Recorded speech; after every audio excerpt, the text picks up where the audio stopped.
오늘 하나님께서 우리에게 주신 말씀입니다. 호세아 6장 1절에서 3절, 길지 않은 본문이에요. 여러분들 짧지만 잘 주의 깊게 우리 함께 합독하시길 간절히 소망합니다. 같이 읽을게요. 시작. 오라, 우리가 여호와께로 돌아가자. 여호와께서 우리를 찢으셨으나 도로 낫게 하실 것이요, 우리를 치셨으나 싸매어 주실 것이니라. 여호와께서 이틀 후에 우리를 살리시며 셋째 날에 우리를 일으키시리니 우리가 그의 앞에서 살리라. 그러므로 우리가 여호와를 알자, 힘써 여호와를 알자. 그의 나타나심은 새벽빛같이 어김없나니 비와 같이 땅을 적시는 늦은 비와 같이 우리에게 임하시리라 하니라. 아멘. 여러분, 우리 다시 한번 이 본문을 읽을까요? 이번에는 여러분들의 목소리로만 옆 사람의 소리를 들어가면서 한 목소리 내는 것처럼 좀 더 크게. 여러분, 오늘 말씀 가운데 굉장히 은혜되는 말씀들이 많아요. 비록 3절밖에 안 되지만 그걸 여러분들이 읽으시면서 먼저 찾아내시길 바랍니다. 우리 시작.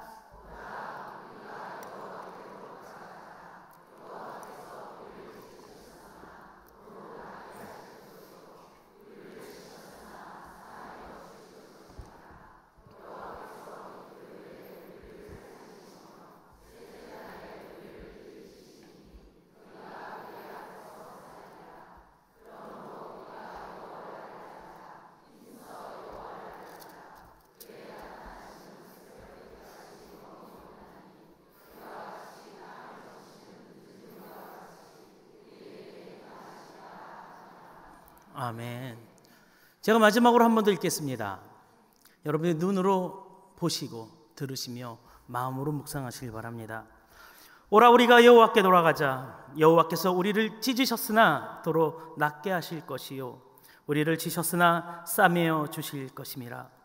여호와께서는 이틀 후에 우리를 살리시며 셋째 날에 우리를 일으키시리니 우리가 그의 앞에서 살리라.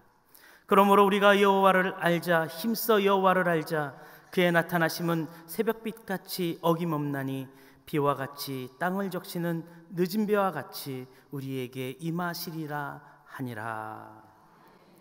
요즘 제가 병원을 자주 가는 편이에요. 근데 병원을 가게 되면 재미있는 것을 발견합니다. 신방 갔을 때야 목적이 있으니까 바로 병동으로 들어가는데요. 그런데 이렇게 병원을 가면 이렇게 두루두루 돌아보잖아요. 그 여유가 생기더라고요. 근데 재미있는 걸 발견하는 게 뭐냐면 참 과가 많다. 세분화되어 있더라고요. 거기에 그것을 맡은 분야를 담당하시는 의사 선생님들이 자신의 자리를 열심히 지키고 계신 것을 보게 됩니다. 그리고 내 자신의 모습도 잠시 생각해 보곤 하는데요. 분명히 나는 하나인데 하나가 아니구나라는 생각을 한번 해봤어요. 여러 장기들이 모여서 나를 구성하고 있고 또 그 장기들이 그 특성에 맞게 움직이며 또 그 장기들이 나를 구성해가며 서로 유기적으로 관여를 하고 있다. 왜요? 한 곳에서 진찰하는데 관련되니까 딴 데 가버려요. 그럼 차트 들고 졸졸졸 쫓아가서 검사받고 그러잖아요. 여러분들도 많이 경험해 보셨죠? 그래요.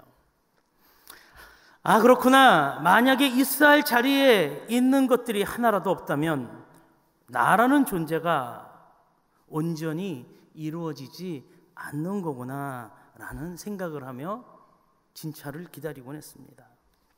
그러다 보니 전에는 별로 중요하지 않아 보였던 내 몸 하나하나가 소중하게 느껴지더라고요. 아멘? 여러분, 혹시 옆에 늘 같이 해왔던 또 함께 했던 그런 가족들이 계십니까? 아니, 옆에 없다면 생각을 해보세요. 나에게 그런 존재들이 있잖아요. 그런데 우리는 삶을 통해서 그분들이 소중한가 소중하지 않은가를 우리가 잊고 살 때가 있다라는 것입니다. 그 옆에 소중한 사람이 없을 때 우리는 온전하지 못하는 것을 느끼게 됩니다. 혹시 옆에 계시다면 이렇게 당신은 나에게 소중한 사람이와 라고 얘기해 주시고, 또 옆에 없다면은 그분을 생각하며 역시 나의 소중한 사람이라고 한번 인사 한번 다시 나눌래요? 시작. 인사 안 나누면 소중하지 않으신 거예요. 여러분, 우리도 마찬가지입니다.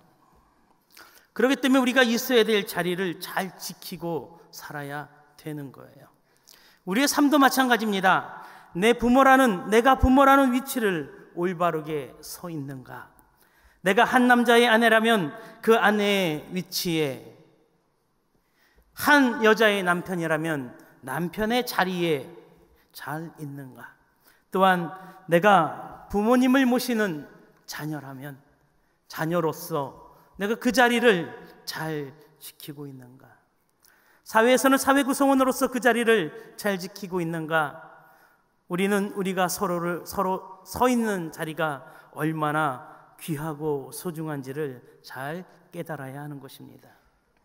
왜냐하면 요즘 사회 문제들이 이러한 자신의 위치를 지키지 못하고 있기 때문에 일어나는 현상들이 아닌가, 저는 그렇게 생각해 봅니다.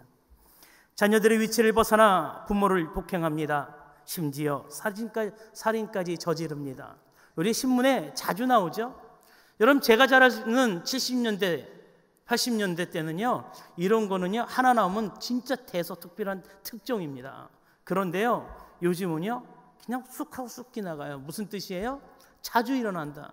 비일비재하게 일어나기 때문에 그렇습니다. 부부의 위치를 지키지 못하기 때문에 가정이 무너져 결손 가정이 생깁니다. 그 상처를 받은 자녀들이 학생의 신분의 자리를 지키지 못해 사회적인 문제를 일으킵니다. 요즘 청소년 집단의 폭행 문제가 큰 사회적인 이슈잖아요. 여러분, 이것들이요 다 자기 자리를 지키지 못하기 때문에 나타나는 현상이라는 겁니다. 그렇기 때문에 자기 자리를 지킨다는 것은 매우 중요한 삶의 방식이다. 저는 오늘 여러분과 함께 호세아서를 묵상하려고 합니다. 오늘 본문에 하나님의 백성으로서 하나님의 자리에 위치해 있어야 될 그 백성들이 자기 자리를 지키지 못하고 벗어난 그 북이스라엘의 모습을 통해 하나님이 오늘 저와 여러분들에게 하시고자 하시는 말씀이 있다라는 것입니다. 우리 다시 한번 1절을 함께 읽기 원합니다. 1절 시작.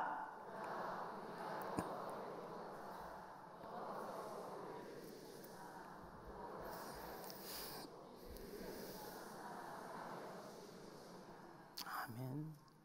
오늘 호세아가 돌아가자라고 이야기합니다. 무슨 말입니까? 위치를 벗어났다는 거예요. 자기 자리를 벗어났다라고 이야기하는 것입니다. 여러분, 이 말씀을 조금 더 제가 풀어서 해석해 드릴게요. 나는 예수를 잘 믿고 있는데 목사님 왜 돌아가라 하는 거죠? 오늘 교회 나왔는데, 말씀 들었는데, 교회 나왔는데 어딜 돌아가라는 걸까요? 세상으로 돌아가라는 거예요? 아닙니다. 사랑하는 귀한 성도 여러분, 이 말을 이렇게 이해하시면 되는 거예요. 여호와께 돌아가자는 말의 의미는 우리가 주님 안에 있어야 할 자리에 대한 본질적인 질문이라는 겁니다. 아까 말씀드렸죠. 이스라엘 백성들이 있어야 될 자리에 있지 않았을 때 하나님은 이야기하십니다. 돌아가십시오. 교회 안에서도 마찬가지입니다. 각자의 자리들이 있습니다. 여러분, 그 자리를 망각하고 다른 자리에 계시다면 신속히 그 자리로 돌아가시길 간절히 소망합니다. 다시 말해, 당신은 하나님을 믿는 백성으로서 그 자리를 잘 지키고 있느냐는 질문이 여호와께로 돌아가자라는 질문입니다. 앞서 말씀드렸습니다. 있어야 할 자리에 있지 않을 때 문제가 생깁니다. 이런 것을 우리는 어긋났다라고 이야기하는 것입니다. 여러분, 무엇이 어긋난 걸까요? 창세기에 보면 아담이 죄를 짓습니다. 그리고 자기 있어야 될 자리에 있지 않고 숨어버립니다. 그러니까 하나님이 뭐라 그래요? 아담아, 아담아, 어디 있느냐라고 이야기하는 것입니다. 죄를 졌기 때문에 아담은 하나님과 어긋났어요. 그래서 그 자리를 지키지 못했다라는 것입니다. 여러분, 제가 병원을 다닌다 그랬잖아요. 뭐 괜찮아요. 저 건강해요. 자, 우리 몸에는 생명을 유지하기 위해서 체원, 그 다음에 삼투압 등이 일정하게 하는 그런 기능이 있대요. 그게 항상성이라고 이야기합니다. 항상성에 중요하게 생각해야 될 것은, 항상성은 우리를 항상 어떻게 하는 거예요? 말 그대로 일정하게 해주는 것을 이야기합니다. 여러분, 체온이 올라가면 우리가 땀을 흘리잖아요. 왜요? 그 온도가 올라가니까 땀을 통해서 우리의 체온을 빼주는 거예요. 그렇기 때문에 항상 일정하게 유지한다라는 거예요. 의사 다 됐죠? 제가 이 항상성을 말씀드리고 싶은 것은, 항상 같은 위치를 유지하기 위해서는 어떠한 기준이 필요하다. 이 얘기하려고 항상성을 이야기해 드렸습니다. 무엇이 필요하다고요? 기준. 온도가, 우리 몸의 온도는 36.5분에서 37도 사이잖아요. 그게 항상성이에요. 그게 기준이에요. 그 기준을 벗어나게 되면 돌아가야 되는 거예요. 그 기준을 벗어나면 아픈 거예요. 그러나 우리가 돌아가게 되면 건강해지는 거예요. 그래서 이 항상성과 같은 거에는 기준이 필요한데, 그 기준을 유지하는 것들이 굉장히 중요하다. 하나님이 우리를 창조하셨습니다. 그러나 아담이 죄를 짓고 에덴을 쫓겨납니다. 우리들 마음에는 그 에덴으로 돌아가려는 마음이 우리 내면 속에 있습니다. 그래서 하나님이 아담을 쫓아낸 다음에 무엇으로 들어오지 못하게 막아요? 화영검으로 막습니다. 여러분, 들어가려고 하니까 막는 거예요. 회귀 본능이 우리 안에는 있는 것입니다. 그것이 세계 종교에도 나타나요.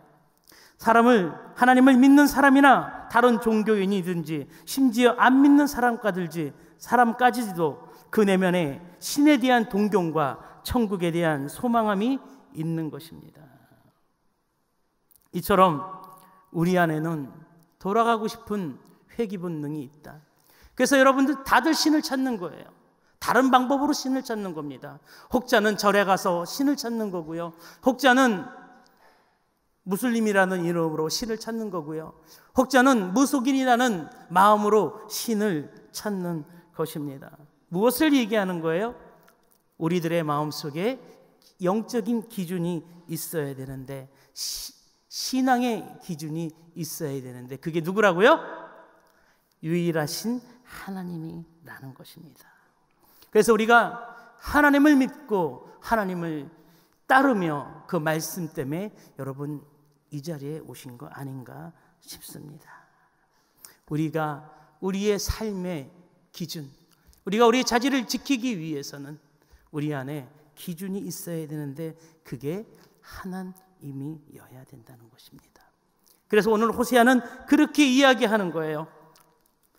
호세아가 활동한 시기는 여로보암 2세가 죽기 직전인 그때입니다. 이때는요, 여로보암은 굉장히 나라를 부강하게 만든 사람이에요. 정치적으로 굉장히 사회적으로는 풍요롭습니다. 여러분, 풍요롭다 보니까 하나님 대신 누굴 찾아요? 다른 걸 찾게 되는 거예요.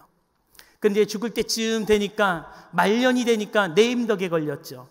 그러니까 정치가 어지러워지고 극도로 혼란한 시기가 도래됩니다. 당시 북이스라엘은 겉으로는 번영과 성장의 시기를 누리고 있었지만 속으로는 도덕적 부패와 영적 간음이 백성들의 삶 속에 만연해 있었다라는 거죠. 그래서 북이스라엘 백성들은 하나님의 백성으로서 자리를 지키지 못했습니다. 이것은 하나님과 유기적인 관계가 어긋난 것을 이야기하는 겁니다. 그래서 호세아가 북이스라엘 백성에게 말씀을 선포하고 있는 거예요. 오라, 우리가 여호와께로 돌아가자. 제가 이 말씀을 쉬운 성경처럼 제가 묵상한 말로 다시 한번 풀어서 말씀드리겠습니다.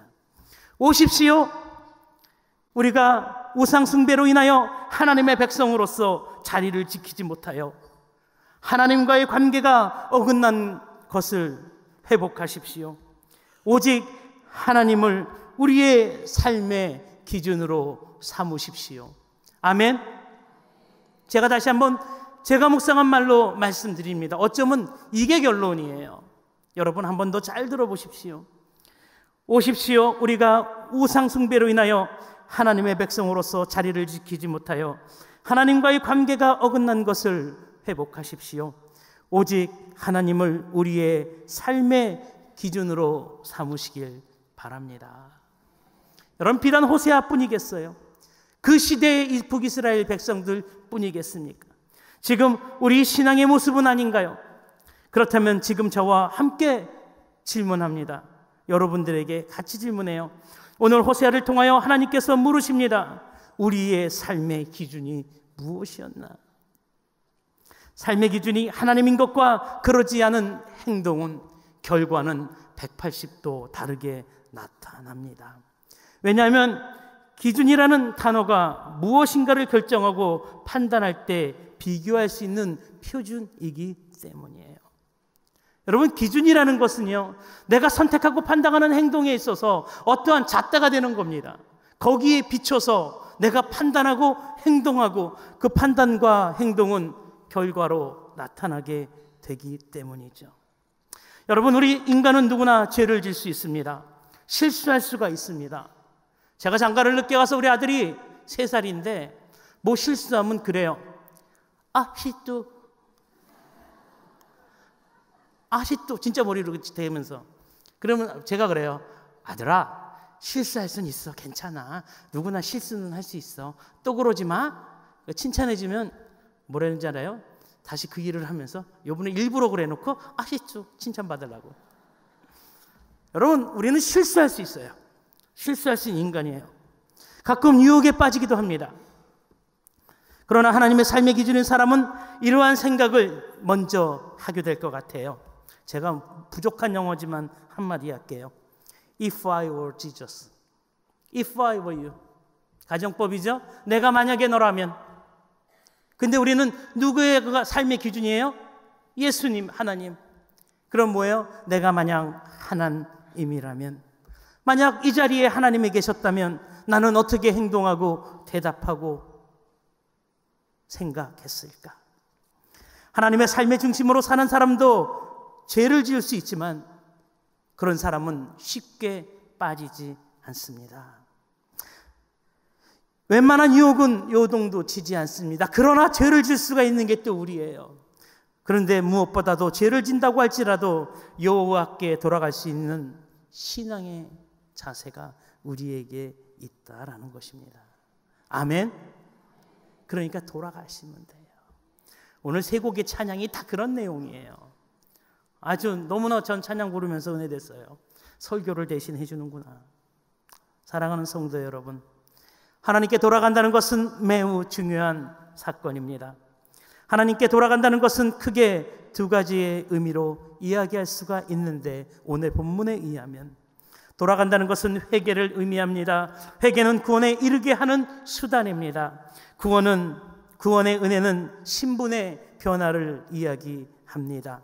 죄인에서 의인으로, 사단의 종에서 하나님의 자녀로 변화되는 것을 이야기하는 것입니다. 뿐만 아니라 돌아간다는 것은 전반적인 삶에 있어서 회복을 이야기하고 있는 것입니다. 환경이 바뀌게 되는 것을 말하는 것입니다. 아멘. 안 돌아갈 이유가 없죠. 그런데 우리는요, 잘 안 돌아가려고 그래요.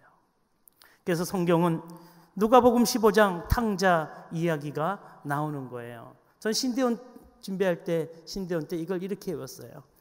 누가 15원에 양동탕을 먹을 수 있을까? 안 까먹죠? 누가복음 15장 3가지의 비유가 나와요. 무슨 비유 나와요?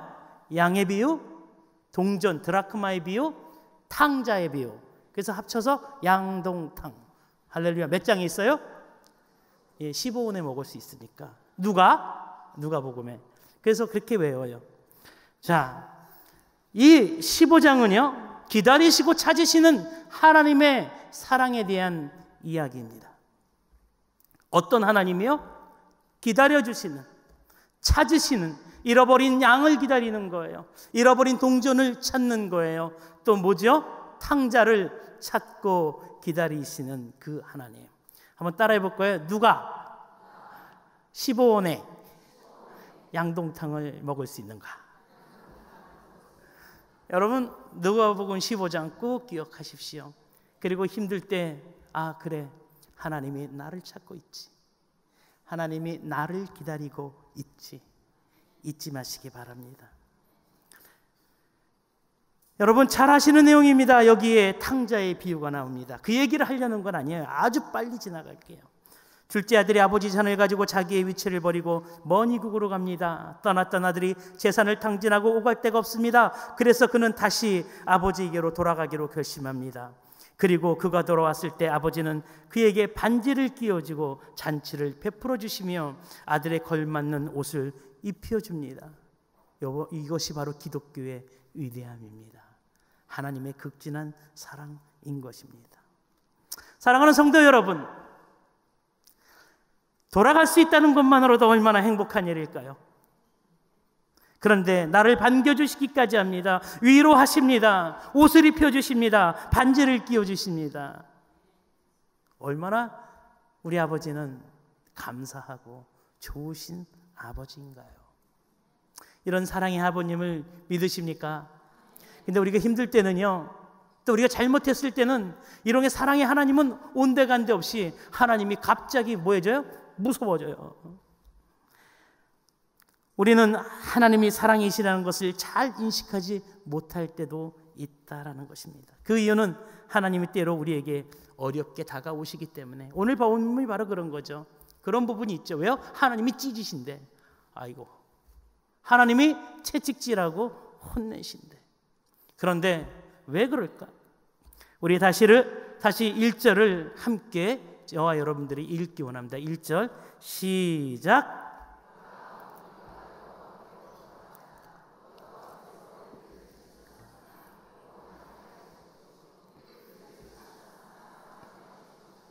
네.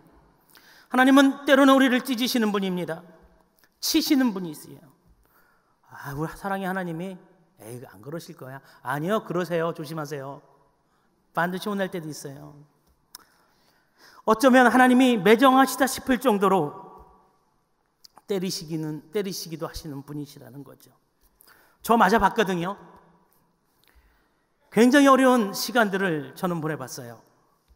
근데 지금 돌이켜보면 그때가 가장 하나님의 사랑을 많이 받았다는 것을 고백할 수 있을 것 같아요. 그 당시 제 인생은 진짜 최악이었어요. 그러나 하나님께서 그때 저를 인도하시고 이끌고 가시며 이 주의 길을 가게 하신 그분, 어쩌면 다시는 그때로 못 돌아갈 것 같아요. 왜요? 여러분, 광야에서 그래서 하나님을 만나는 거예요. 어려운 환경 가운데 누굴 보게 되니까? 하나님을 보게 되니까. 그리고 하나님이 우리를 도와주고 찾게 되니까. 제가 엊그저께 이런 설교에 이런 내용이었어요. 여러분, 만약에 저와 근심 걱정 없는 궁궐에 있다고 생각합시다. 하나님이, 여러분들이 하나님 생각하실 것 같아요? 아니죠. 또 하나님이 우리 도와줄 것들이 있을 것 같아요? 야, 기홍아, 내가 이거 도와줄게. 대끄덩이요, 저 이끄덩이요. 안 그럴 것 같아요? 그러실 것 같아요. 여러분, 어렵지만 광야에서 하나님을 만나는 겁니다. 여러분, 매를 맞는다는 것이 사랑이 아닌가요? 매를 때리는 것이 사랑이 아닐까요? 여러분의 자녀 양육할 때 미워서 자녀를 훈육하나요? 자녀가 진짜 원수 같아서 화를 내시고 그러시나요? 아니에요. 그 부모의 마음에는 내 자녀가 좀 더 잘 됐으면 하는 생각에 속이 터져서 이대로 했으면 좋겠는데, 나는 그 인생을 살아봤기 때문에 자녀들이 그렇게 갔으면 좋겠는데, 그러나 자녀들이 뭘 모르니까 냅둬요 하니까 화가 나는 거예요. 아닌가요? 그러니까 몽둥이도 드는 겁니다. 이거는요, 하나님의 진짜 사랑의 표현이에요. 그래서 하나님은요, 무서우신 분이 아니에요. 비록 찢으셨지만, 비록 치셨지만 그 하나님은 우리를 깊이 사랑하시는 하나님입니다. 제가 그래서 설교문에 이렇게 적어놨어요. 자식의 종아리에 멍이 들면 때린 부모의 가슴에 피멍 든다. 마찬가지입니다. 하나님을 버린 우리에게 하나님은 벌을 내리셨지만 오늘 말씀처럼 싸매주시고 치료하여 주시며 위로해 주시는 하나님이다. 그래서 우리가 하나님께로 돌아가야 할 이유가 여기 있는 것입니다. 주저하지 마십시오. 오늘 장로님께서 기도하실 때도 주님이 바운다리 안에서 늘 주님을 생각하며 있으라고 했잖아요. 만약에 여러분들의 삶에 그런 신앙의 모습이 없다면 돌아가시기 바랍니다. 그래서 늘 주님을 묵상하는 거예요. 내가 주님이라면, 내가 주님이라면. 이 시간에 여러분 위로 한마디 해드릴게요. 왜요? 오늘 보면 찢으셨지만 싸매주시고 치셨지만 고쳐주시는 하나님. 지금 우리들 가운데 어려운 환경에 계신 분들이 있습니까? 위로가 필요하신 분들이 계십니까? 여러분 하나님을 기대하십시오. 왜? 회복의 하나님이 오늘 선포되어졌기 때문입니다. 그 싸매시고 고쳐주시는 하나님을 기억하시기 바랍니다. 우리가 우리 마음을 돌이켜 하나님께 돌아가기만 한다면 하나님은 반드시 우리를 치료하시고 위로하시며 회복을 허락하실 거라는 사실입니다. 그게 오늘 3절에 여러분들과 제게 한 약속의 말씀입니다. 우리 3절을 큰 목소리로 시작.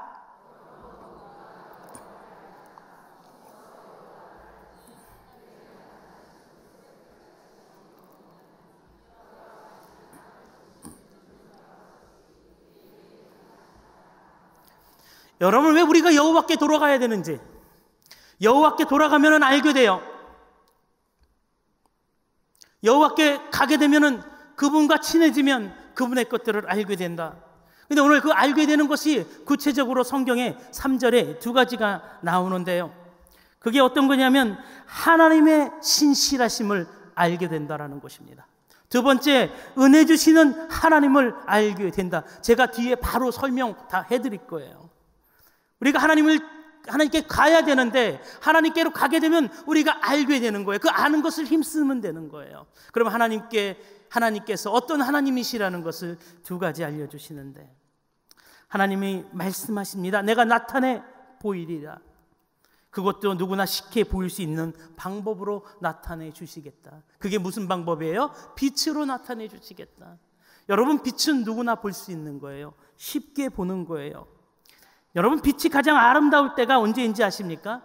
빛이 어둠을 뚫고 나오는 동틀녘이 빛은 가장 아름답습니다. 무엇을 약속하시는 것인가 하면 하나님께 돌아오면 너의 어두운 인생을 환하게 비춰주시는 아름다운 빛같이 우리의 문제를 해결해 주시는 분이 하나님이시다는 것을 오늘 이 시간에 약속해 주시는 거예요. 그래서 아까 제가 위로해 드린 거예요. 어려운 환경 가운데 있습니까? 깜깜해 앞이 보이지 못하는, 어두워서 볼 수 없었던, 그래서 내가 아무것도 할 수 없었던 그런 상황에 계십니까? 오늘 이 시간에 여호와의 빛이 그 가정 가운데, 그 상황 가운데 들어가길 간절히 축복합니다. 안 보인 곳이 비치게 되는 거예요. 즉 다시 얘기해서 우리의 문제가 해결되는 것입니다. 오늘 그것을 알아야 되는 거예요. 더욱 이 말씀의 은혜가 되는 것은 아무리 어둡고 아침이 오지 않을 것 같은 긴 밤일지라도 어김없이 우리를 찾아오시는 아침과 같이 반드시 이루어 주신다는 거예요. 하나님께서 우리를 어둠으로부터 극복하고 회복시켜 주시는데 아침 해와 같이, 햇살 햇빛과 같이. 여러분, 아침이 안 오나요? 내일은 해가 뜬다. 내일은 해가 뜬다. 여러분, 내일 해 떠요. 혹시 우리가 연세가 되거나 아파서 우리의 눈이 못 떠질 수는 있어요. 하지만 내일은 해가 떠요, 안 떠요? 떠요. 아주 쉬운 이치지만 이 안에 굉장히 큰 하나님의 약속의 메시지가 있는 겁니다. 여러분, 우리 교회 반드시 회복됩니다. 아멘? 여러분들 삶 잘 될 줄 믿습니다. 바로 그거예요. 그 다음에 우리가 무엇을 알아야 되냐면 은혜 주시는 하나님. 여기 굉장히 중요한 신학적인 의미가 들은 늦은 비가 나와요. 근데 오늘 신학적인 이야기를 하려는 게 아니라 은혜를 이야기하려고 하는 거예요. 여러분, 가나안 땅에, 광야에, 이스라엘 지역에 이른 비가 내리는 시기는 음력 7월이에요. 음력 7월 때 이때부터 비가 내리기 시작합니다. 마지막 비가, 그래서 내리는 비는 무슨 비? 이른 비. 그리고 마지막 끝에 내리는 비를 무슨 비라 그래요? 늦은 비. 그게 12월 정도예요. 그리고 그 다음 달, 이 한 달이 지나면은 보리를 추수합니다. 그리고 두 달이 지나면 밀을 추수해요. 그래서 이 늦은 비는 굉장히 농사에 있어서 중요한 비예요. 이스라엘 농사꾼들은 12월이 되면 매일 아침 밭에 나가 하늘을 우러러 하나님께 가장 중요한 늦은 비를 달라고 기도한대요. 12월 달만 되면 가서 하나님 늦은 비 꼭 와야 됩니다. 늦은 비 꼭 와야 됩니다. 왜냐하면 늦은 비가 농사의 가장 중요한 비. 이 늦은 비가 오지 않으면 아무리 곡식이 잘 뻗어 올라가도 알곡이 맺히지 않는다는 거예요. 그런데 늦은 비가 내리면 탐스러운 알곡이 맺혀진다. 그래서 늦은 비가 오면 이스라엘 등력이 영락없이 풍년을 이루게 된다는 겁니다. 오늘 하나님께서 약속하세요. 내가 대죄를 적시는 늦은 비와 같이 우리에게 임하신다라고 말씀하고 계시는 거예요. 첫째, 우리 영혼에 우리 알곡과 같은 풍성함이 있게 해 주신다는 약속입니다. 아멘. 또 풍년을 이야기하는 거잖아요. 여러분, 저와 여러분들의 식탁이 늘 언제나 하나님의 은혜 가운데 풍성하게 되어질 줄 믿습니다. 하나님 오늘 그 두 가지를 약속해 주시고 계신 거예요. 그래서 제가 다시 한번 이 말씀을 제 말로 풀어드릴게요. 우리가 하나님께 돌아가면 하나님께서 은혜를 내려주시는데 우리의 삶 가운데 탐스러운 결실을 내려주셔서 우리의 삶의 식탁이, 영혼의 식탁이 풍성하게 되어집니다. 이렇듯 우리가 하나님께로 돌아가면 하나님께서 우리가 처해져 있는 문제뿐만이 아니라 풍요로운 결실을 허락해 주시는 분이라는 것을 우리는 알게 된다는 것입니다. 그런데 안 가면은 몰라요. 안 가면 어떻게 알아요? 가야지 하는 거예요. 주님을 만나야 하는 것입니다. 그러므로 우리는 하나님께로 돌아가지 않을 이유가 없습니다. 이것이 우리를 때리신, 우리의 죄악을 찢으신 하나님의 숨어있는 독생자, 하나님의 숨어있는 사랑입니다. 그리고 이 사랑의 표현은 독생자 그리스도가 십자가에서 우리의 죄를 짊어지신 그 스토리와 똑같은 거라는 것입니다. 아멘. 돌아가실래요? 안 돌아가실래요? 그 설교 듣고선 안 돌아가신대. 돌아가실래요? 안 돌아가실래요? 다들 돌아가신댔어요. 제가요 마지막 한 가지만 간단히 말씀드리고 말씀을 마칠게요. 우리 2절입니다. 성경을 읽었으면 끝까지 가야죠. 그렇죠? 우리 2절을 함께 읽기 원합니다. 2절 시작.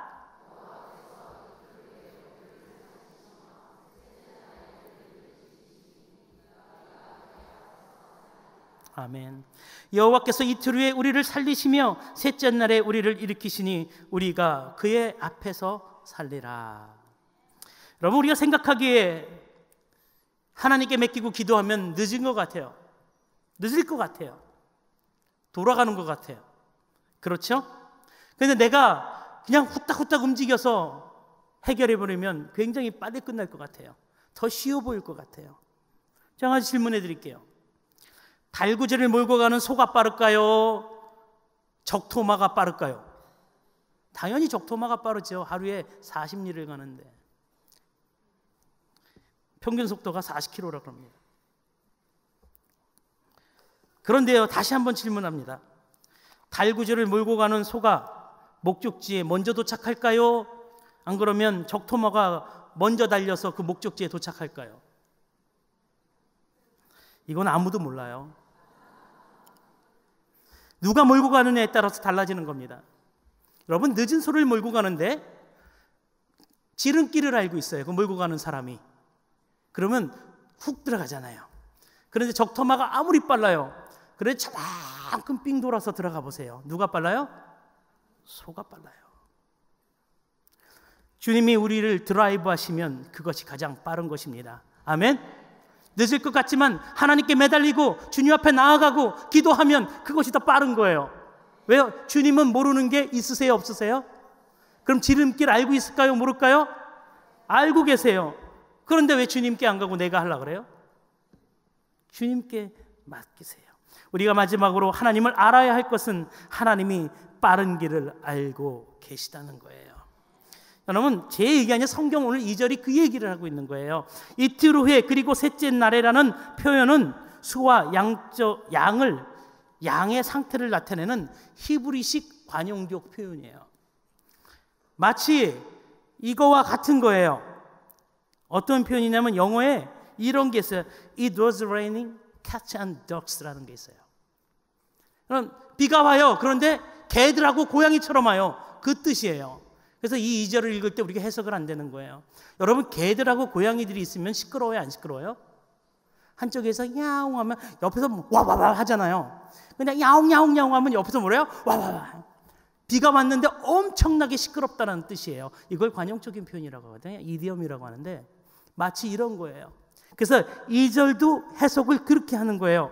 히브리식 관용 표현으로서 이틀 후에 그리고 셋째 날이라는 표현은요, 조속한 날, 아주 빠른 시간을 이야기하는 거예요. 그 시간에 주님께서 우리에게 오신다라는 것입니다. 여러분, 하나님께 나아가면 마치 더딘 것 같이 보이지만 하나님이 하시는 것이 가장 빠른 것이라고 믿으시기 바랍니다. 우리 교회 회복, 여러분들의 회복, 여러분들의 신앙의 문제, 여러분들의 것들, 여러분들의 자녀 문제 늦은 것 같이 보여요. 하지만 주님 앞에 기도하세요. 근데요, 나중에 진짜 뒤돌아보십시오. 그때가 가장 빨랐을 거리요. 하나님이 하시는 게 가장 빠르다는 사실입니다. 하나님께 나아가면 마치 더딘 것 같이 보이지만 하나님께서 빠른 길을 아시기 때문에 가장 빨리 해결해 주신다. 그래서 호세아는 오늘 이야기하는 겁니다. 제발 돌이켜 하나님께로 돌아가십시오. 호세아는 정답을 알고 있던 사람입니다. 호세아 6장 6절에 그래서 호세아는 이렇게 얘기합니다. 나는 인애를 원하고 제사를 원하지 아니하며 번제보다 하나님을 아는 것을 원하노라. 하나님께로 돌아가야 될 이유입니다. 오늘 우리가 찬양했죠. 내 모습 이대로. 그래요, 하나님은 내 모습 이대로를 받아주십니다. 죄인된 나의 모습을 받아주십니다. 안 갈 이유가 없어요. 그분 앞에, 그분의 날개 아래 거해 하나님이 하시는 것들을 묵도하여 우리의 신앙의 모습이 더욱더 성장하는 이번 한 주간이 되길 간절히 소망합니다. 아멘. 우리 마지막으로 아까 불렀던 내 모습 이대로, 이 가사 하나하나가 하나님께로 돌아오라라는 소리예요. 그대로 나오라는 겁니다. 주저하지 마십시오. 냉큼 나아가십시오. 지금 나아가십시오. 내일 나간다는 소리 하지 마시고 지금 이 자리에서 주님을 만나게 되는 놀라운 축복이 있게 되길 간절히 소망합니다. 한번 불러볼까요? 먼저 불러주세요. 내 모습 이대로 사랑하시네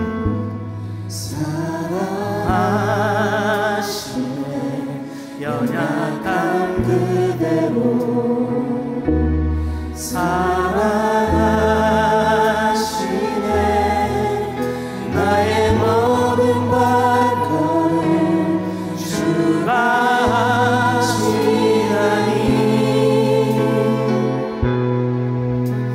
날 인도하소서 내 모습 이대로 사랑하시네 연약한 그대로 사랑하시네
날개 아래 주의 날개 아래 거하는 것. 여러분 이 시간에 고백하십시오. 주의 임재